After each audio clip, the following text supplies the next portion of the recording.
Hello, our dear viewer. Thank you so much for staying tuned to Faraja Digital TV.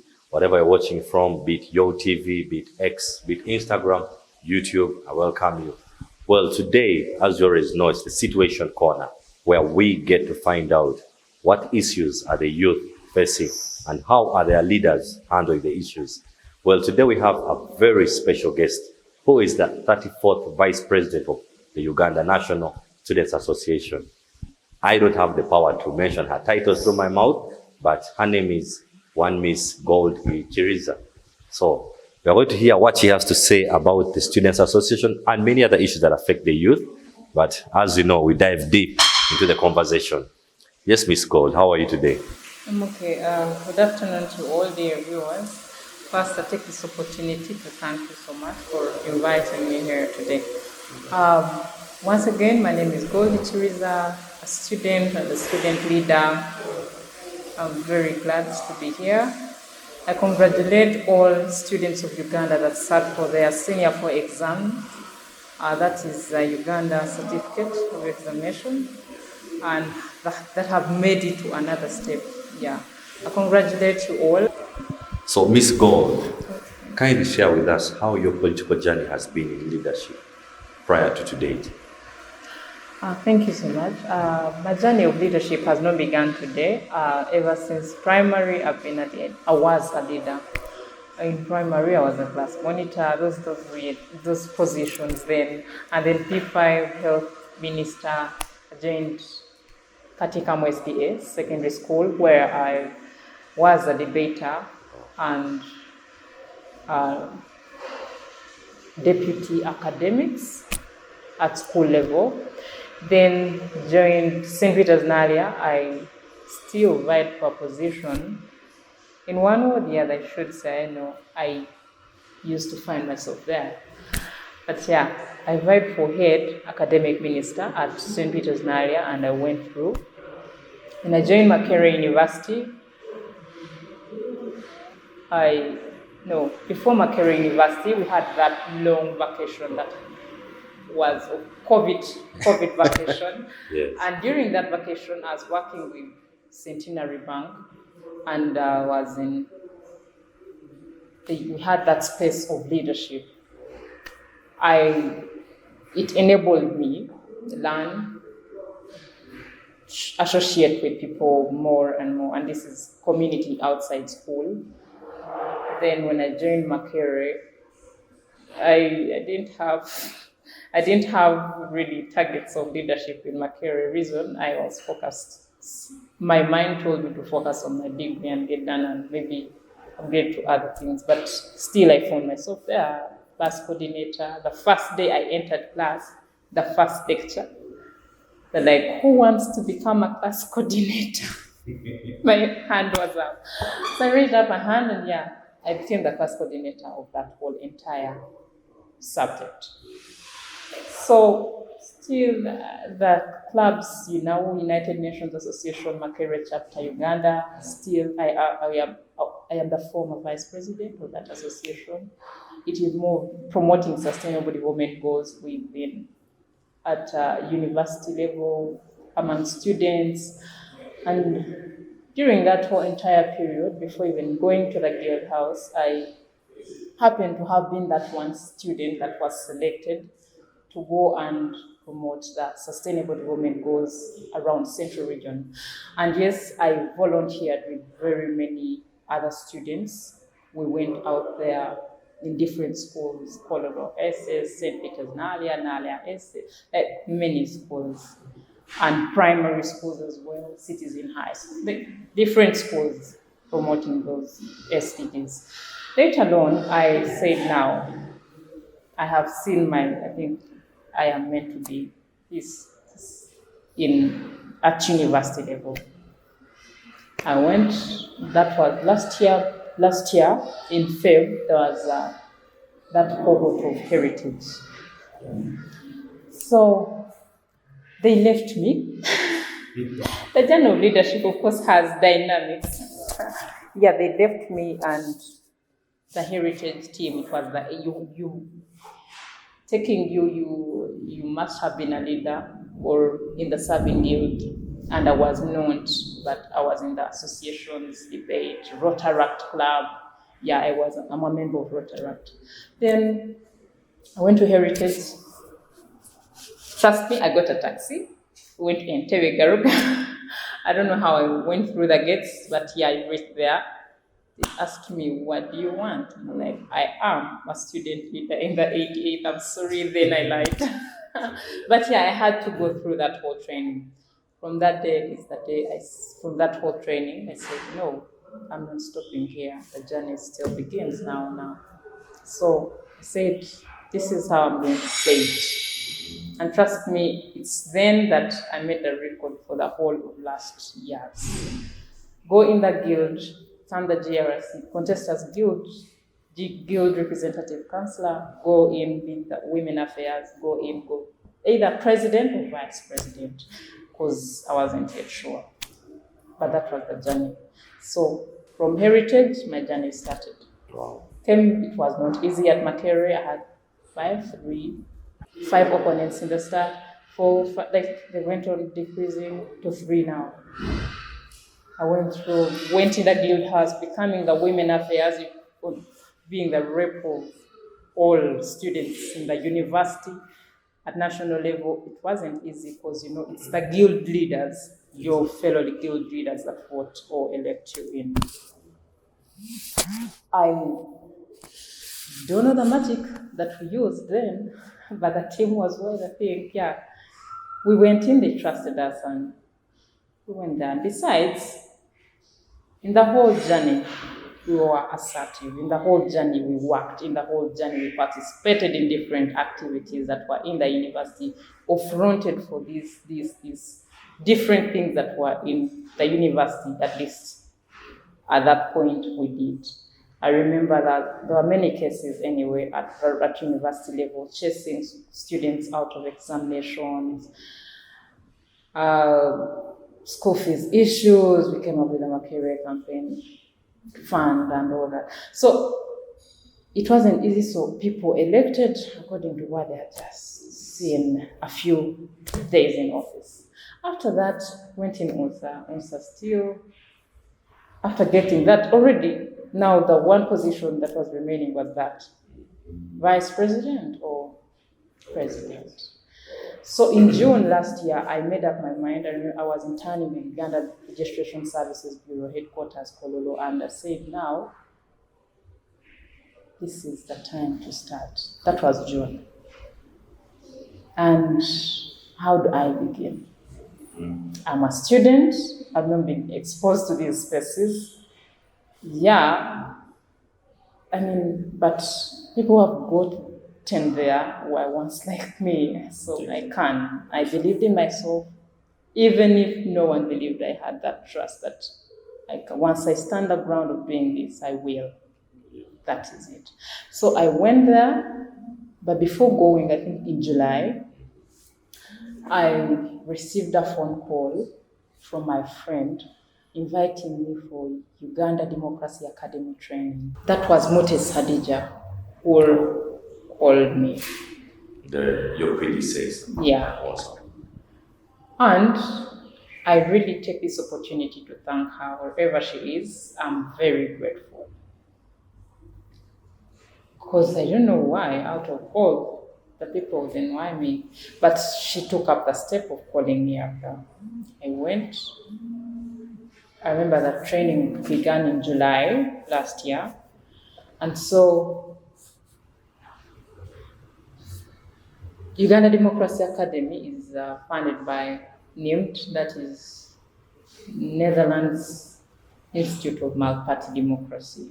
Oh, yeah. Yes. And it has groomed very many leaders, and I'm one of them. I'm very grateful for having had the opportunity for that door opened that specific period of time. Imagine I was in for internship, but even my supervisor was like, you know what, Gold, if it's this, please go. Yeah. I thank her wherever she is as well, because these are the people that I don't know if at all she had refused her food, where I would be maybe. But yeah, I thank her so much, Madam Harriet, URSP. uh, Department of Law. She really played a lot. She advised, she did this. I was like, no, I can't do internship. I was like, no, go. So she encouraged me. I went in there. For that training, it was a milestone for me, I should say. Because I read there, now there were 2 semesters. First semester, second semester, I was the best student all over the country. Yes. It opened doors in even my campaigns, in many things anyway. It was an achievement. We got awards, and I don't know, it's from that time that the people that were in there, at least 50%, I still have them. The social network, the financial support in campaigns. Oh God, I'm very grateful. Wow. The courage and all that. Yeah, we went to Chankwanzi in that election. It was very intense. Very intense, but we managed. God gave us the grace and we won. And also we worked hard. Traversing the whole country wasn't easy at all, but we did that from early October. Campaigns, to me, had already begun, moving all over. By the time other candidates were thinking of coming up to move, we had already completed, summarized, and maybe going back. That's how the journey was. But it was not easy. I mean, more so unsa, it was not. It doesn't really sound Yeah. easy. So, But I thank God that the whole program the whole plan of 2023 was successful. Yeah. sorry. So now, basing on your history of student leadership, right from primary, secondary, then university, what are some of the challenges you've seen, that your fellow youth are facing, both on and off campus? Because basing on your biography, you've interacted with youth who are both studying and not studying. So, what are some of the challenges you have seen or witnessed that you feel the youth are facing, both on and off campuses? Both on and off campus. One is the youths. We have been exposed to space. We are now aware, we attain the knowledge and all that. But then, if I'm at university level and maybe a person outside, they have ideas, they want to implement them, but they are blocked, they're denied a chance in one or the other, indirectly and directly. You get all the training, you sit on it, because you can't spend the whole year being trained. I mean, you're trained when you implement. So that has been a challenge over time. And to me, I think they have the skills, but they don't have the financial support to really implement what they have at heart and what they really think they can do. Yeah, I mean, we occupy even the biggest percentage of the disabilities. Youths are in groups. The youths who are in slums, the youths who are disabled, the youths who are poor youths. Of course, the whole category is youths. So you've just given me a general youth picture. But the other thing is inclusion in policy implementation. I can come for planning. You empower us to come maybe plan and all that, maybe to get that so-called, yes, the youths were there. And then after, you realize that in implementation, a few youths are called on board. Exactly. And that itself demoralizes them, puts them down. Reason, yes, we have ideas, but then when you implement them, a few that are implemented, yeah, we thank, we appreciate, but still, it's a huge coverage that is not really worked on.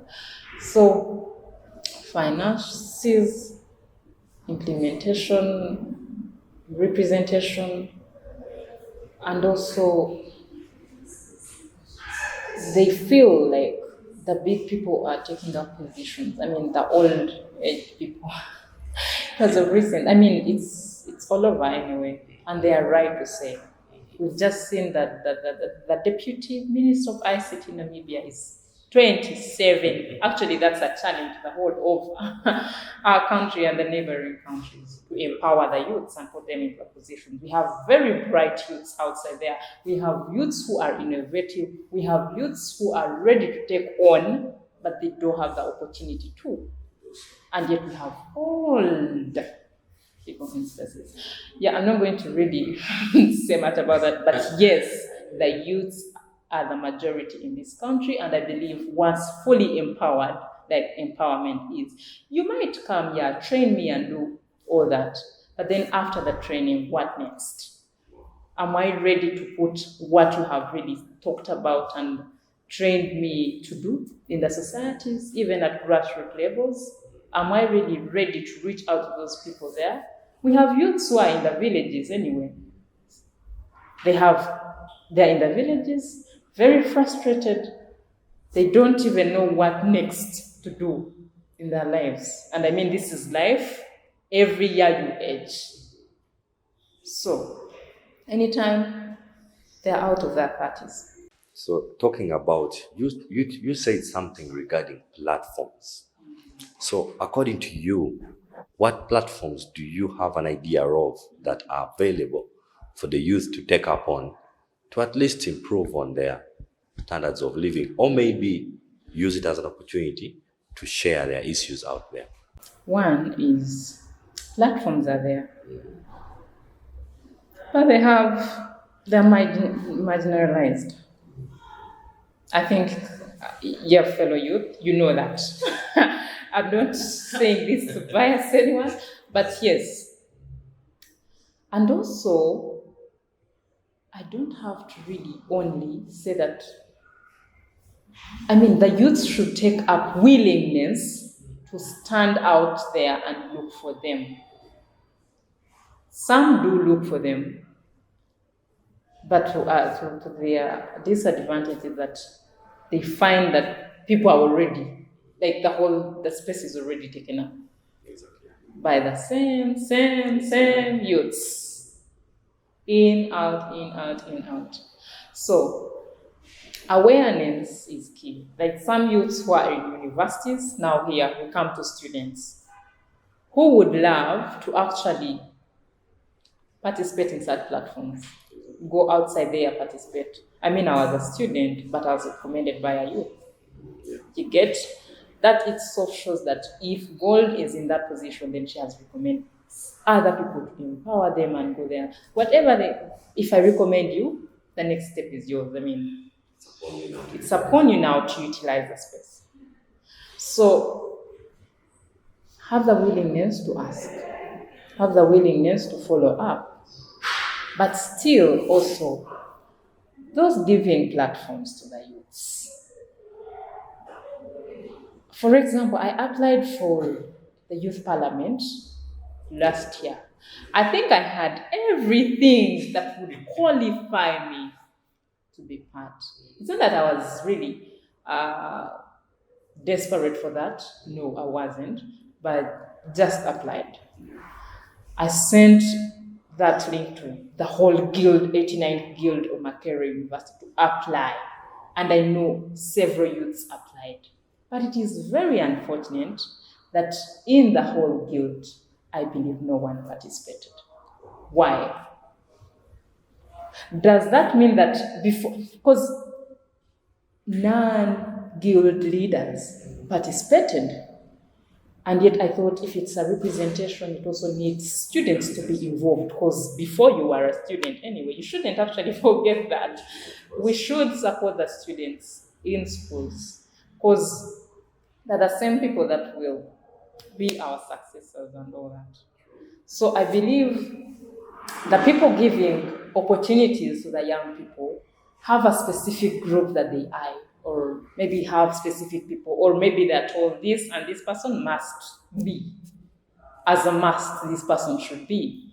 And those are some of the things that have really brought about exclusion of youths over time, of students over time. Because I'm imagining a student who is exposed to whatever happens in their country. Are we ready for that student? Imagine then the whole community was. So I believe empowering students is saving the youths of tomorrow. Exactly. Because we are all youths. But the 1930s, the 1928s, and all that. But once you empower them from down, I believe we clear the corruption, the what, because we are taught a lot in the different spaces that we go to. And so I question to the people that give opportunities, please empower the students, at least let it not be the youths, because these youths, some of them actually are frustrated. I don't want to say much about it, but maybe they are eyeing something, and this after that, Well, so for our dear viewer who's wondering what the annual National Youth Parliament is, this is a platform where annually youth from across Uganda are shortlisted to represent the opinions and the views of their fellow youth from across Uganda. These are youth who act as members of parliament from different constituencies, but it's not a real parliament. It's a mock parliament where they get to discuss issues, and these issues are later on tabled on the floor of parliament, some for discussions, some for passing on into implementive service delivery ideas. So back on the issue of youth parliament, of the annual youth parliament, I'm so now sure you're conversant with the annual youth parliament and how it works. So basing on your experience, since you say you've applied before and failed, how would you encourage the other youth out there who maybe might think it's biased, or maybe it can work for them? What advice can you give to that youth? yeah, one thing I believe in is not giving up in life. I mean, if you want it, then go out there and look for it. But if you've applied several times and several times, these are the people, reach out to them, find their numbers, and then get on board with them. I believe if it is the annual youth parliament, meanwhile, talking about the annual youth parliament, I think there is something lacking in the annual youth parliament. Thank you so much for those that represent us there. Really, you do great to us. You pass policies, you pass what, and to some extent, these things are implemented, but to a larger extent, they're not, because it's just once in a year. Maybe you should also look into having it at least twice, right? Or maybe have I don't know, you already have your parliament. Kindly ask for more time, because I don't think problems of the youth can be just solved within one day. No. So, more time about it. Maybe they create more schedules about the annual youth parliament, and with that, we shall have actually different delegations. It will even enable us, all of us, even the youth outside there that have been maybe biased about it, and they'll be like, yeah, if I failed in this intake, there is another intake coming in. There is another intake coming in. Maybe 3 years. Okay. Sorry, 3 times in a year. And at the end of it all, you have different faces in the platform. Well, now talking UNSA, the Uganda National Students Association. Now, since when you're on the side of something, you say, but then when you're inside it, it's quite a different picture. So help us share with us some of the challenges you feel the Association of Students in Uganda is really having, and that you maybe feel at heart should be really worked on. One is, thank you so much once again.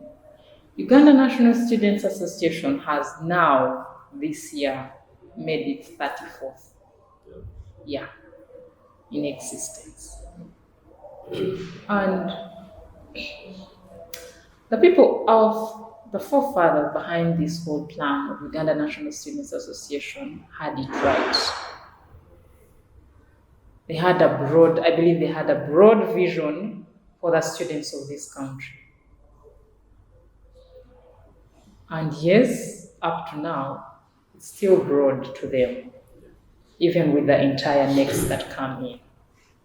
The challenges are many, but as we know, year in, year out, it's different cabinet on board.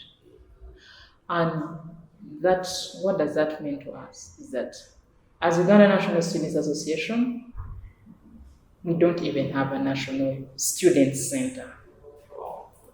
Separate entity for students of Uganda. If Uganda is to host maybe international students, maybe conference in here, it is supposed to be hosted by Uganda National Students Association. That's true, exactly.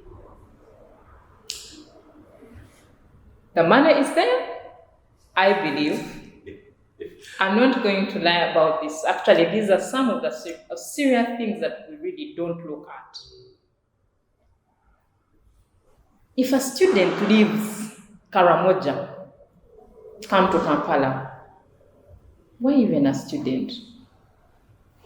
And maybe it was Google's Uganda National Students Association Secretariat. I don't think it's on the map. So it's unfortunate that we are lacking that for the students of this country. Because there are different associations outside there. For example, the Commonwealth Students Association that brings us together, because I'm a member in that. But I am really telling you, as Uganda, you don't even have that confidence of standing high and you're like, yeah, I can actually contest as chairperson in this seat. You're imagining, because yeah, if they are to come in my country, where can I host them? I'm not looking at something that is short-term, but a long-term effect at least. For over 33 years, for over 34 years, it has been in existence, really. Have we failed land? Have we failed to get land? Have we failed to build? Have we failed to implement, to at least front a policy that enables, that includes UNSA in the budget of Uganda? Isn't it possible? Because students, if you're looking up to the next generation, then these are students of this country. I believe if they're front for students, and if they have goodwill for the students of this country, they would then give us the opportunity to utilize our energies and whatever efforts that we have in that center. If we have a separate, do you know the independence it takes? Of course, I also look at the negativity of it, but I'm not saying that it should be totally different. It should be separate from Ministry of Education and Sports. No.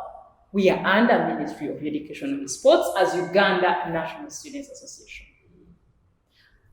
If you're expecting a war out of this, there is no war. We are just saying, kindly, could there be a possibility of bringing this on board? If building in 1 year is impossible to you, to us, maybe seeing it, could there be funds through the budget that can enable the association maybe build its own separate entity? With this, we are accountable of the leaders we are getting in. Yeah. We have a real administrative structure that we are dealing with. I'm talking about the challenges. It starts with the head. If the head is organized, then down you're okay. Why is it that there are always, different influencers, outsiders, what in this association anyway? So, dear viewers, to those that it may concern, I believe we can change. I believe some things can change. The other thing is, We have students who are chased out of school, who are suspended due to tuition issues. We have students who don't complete their semesters, even not being chased, but they see, they cannot make it due to tuition, due to what, different things. As UNSA, don't you think it's us that should be maybe at least contributing something to them, to the different universities? And we know that we have 5% or 2% for this university, for this university, for this university. The how many public universities then can we afford a certain amount of percentage that we can give them to those? But of course, also follow-ups are necessary because you might put money in the wrong hands as well. I'm very skeptical about that, and it happens. But there is that one student, at least, that has been put all over media that you have seen. How best can you deal with such a student? We have one at UCU that I saw the flyer over media. We have several students here at MOOC. We have institutes. We are not forgetting about institutes. Institutes are there. We have if I opened the messages and you saw students, please, my time is starting, the tuition, what and what, all these are things that could be catered for if UNSA is fully organized. And it is us. The burden is now on us. And I believe we can, but we also need hand up. We need partnerships with different organizations, and yes, we are doing that. Because I think of late, ever since we were ushered into office, it's what we have been building. And I believe we shall achieve it maybe one day. It might not be now, but I believe we can. We shall. Bringing us on board. Have students, problems of students are really many. But if it comes to education comes with health, the health of students in schools. Because if you go to was it in Karamoja, the new vision, where I saw a student using stones and then clothes as pads. It was Busogari, thank you. So such issues we handle. But handling them comes with finances, comes with this and this and this. And maybe, to some extent, it might not be facilitated by UNSA. But through you as a person, how best are you to strategize and then bring things on board? But as well, as a leader who is beyond, as a leader, I'm now talking about politicians in spaces, and also maybe the government. How best, seeing such, what do you think about? When you see such a thing, what do you think about? How best can you really calm that issue on table? So I think there are many, really things that we have students who have totally dropped out of school. We have students who are early pregnancies at a very, very, very young age. We have now seen just of recent, the graduation here at Makerere witnessed it, that the boy child is now being left behind. And now that is also becoming an issue now. We need now gender balance throughout. So students of Uganda are really facing a lot, and to some extent have been neglected, and we cannot keep on like this. I call upon all of us to pattern, collaborate, and at least set up a conducive environment where these students can attain the best education that they need. I don't see the reason as to why I would come. We have it's a lot of challenges are really many. Some have mental health problems, and yes, they do. Those who use the coverage of students who use drugs in schools are really many. And also the student representation at national level is also key. I talked about, I think, that earlier. I don't want to even again. And I'm not saying university or institutes. Even secondary schools should be exposed to these things. I don't see the reason as to why we should actually neglect. At least you have one or two. See, get to know, okay, this is the Uganda we are building. If it's inclusion, let it be for all. By the time they come to university or institute or branch of the institute, they know what to do, where to head, what to really do in the next life. Problems can be solved, but still it comes back to us, the administration. Could we have that kind of administration that is really catering for this and this and this and this and this? I know I'm going to UNZA offices, I'm seeing this one in this blog. I mean, it's a bit convenient than coming. Well, as you know, we have had a lot really that we've talked about from the youth perspective and everything. So what could be your parting shots to the youth out there? Like your parting remarks, your closing remarks to the youth out there. The youth out there, I encourage us not to be discouraged. It is life that we are making. Even the leaders we are seeing now in spaces were once youths. Yeah. And they did whatever they did to get where they are. Our mindset towards whatever we see is key. Don't be negative. Being negative really biases you all over in everything. Once you're positive and you believe that once I push for this agenda, it's actually possible, I can attain it. Yes, if you may fail, please still try again.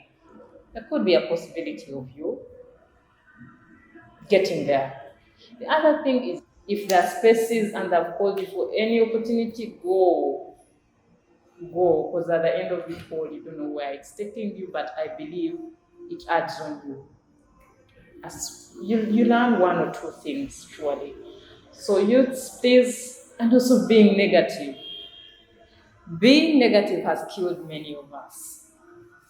You go somewhere, enter somewhere, but before maybe you tell a friend, by the way, I'm going here and here. How are people there?